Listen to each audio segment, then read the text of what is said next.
ये कहानी है पृथ्वीराज चौहान और संयोगिता की प्रेम कहानी।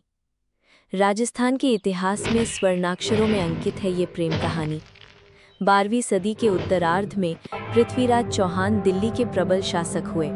वहीं संयोगिता कन्नौज के राजा जयचंद की बेटी थी।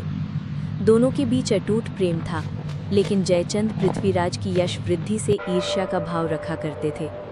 एक दिन कन्नौज में एक चित्रकार पन्ना राय आया, जिसके पास दुनिया के महारथियों के चित्र थे, और उन्हीं में एक चित्र था दिल्ली के युवा सम्राट पृथ्वीराज चौहान का। जब कन्नौज की लड़कियों ने पृथ्वीराज के चित्र को देखा तो वे देखते ही रह गईं। सभी युवतियां उनकी सुंदरता का बखान करते नहीं थक रही थीं। पृथ्वीराज के तारीफ की ये बातें संयोगिता के कानों तक पहुंची और वो पृथ्वीराज के उस चित्र को देखने के लिए लहलायित हो उठी। संयोगिता अपनी सहेलियों के साथ उस चित्रकार के पास पहुंची और चित्र दिखाने को कहा। चित्र देख पहली ही नज़र में संयोगिता को पृथ्वीराज से प्यार हो गया और वो अपना सर्वस्व पृथ्वीराज को दे दिया।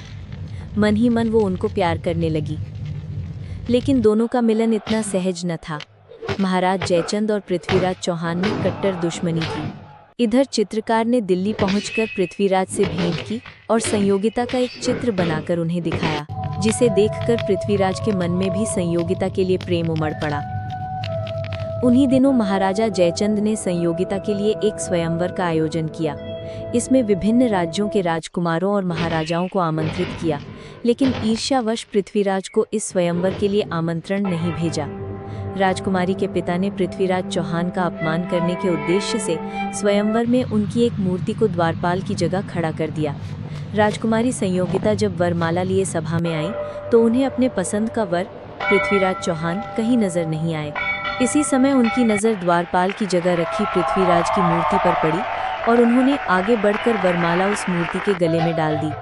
वास्तव में जिस समय राजकुमारी ने मूर्ति में वरमाला डालना चाहा, ठीक उसी समय पृथ्वीराज स्वयं आकर खड़े हो गए और माला उनके गले में पड़ गई। संयोगिता द्वारा पृथ्वीराज के गले में वरमाला डालते देख पिता जयचंद आग बबूला हो गए। वो तलवार लेकर संयोगिता को मारने के लिए आगे आए, लेकिन इससे पहले कि वो संयोगिता तक पहुंचे, पृथ्वीराज संयोगिता को अपने साथ लेकर वहां से निकल पड़े। स्वयंवर से राजकुमारी के उठाने के बाद पृथ्वीराज दिल्ली के लिए रवाना हो गए। आगे जयचंद ने पृथ्वीराज से बदला लेने के उद्देश्य से मोहम्मद घोरी से मित्रता की और दिल्ली पर आक्रमण कर दिया।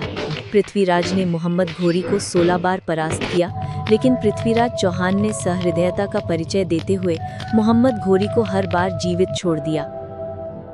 राजा जयचंद ने गद्दारी करते हुए मोहम्मद घोरी को सैन्य मदद दी और इसी वजह से मोहम्मद घोरी की ताकत दोगुनी हो गई और 17वीं बार की युद्ध में पृथ्वीराज चौहान मोहम्मद घोरी द्वारा पराजित होने पर पृथ्वीराज चौहान को उसके सैनिकों द्वारा बंदी बना लिया गया एवं उनकी आंखें गर्म सलाखों से जला दी गईं।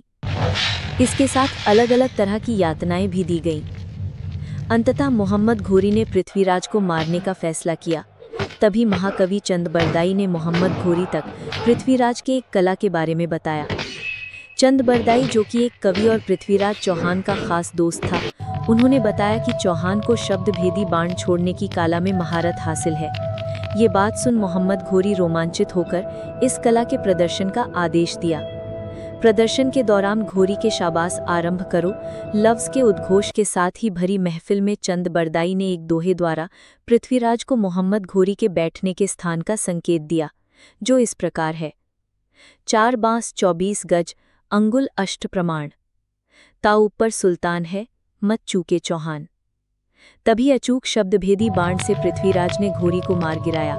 साथ ही दुश्मनों के हाथों मरने से बचने के लिए चंद बरदाई और पृथ्वीराज ने एक दूसरे का वध कर दिया।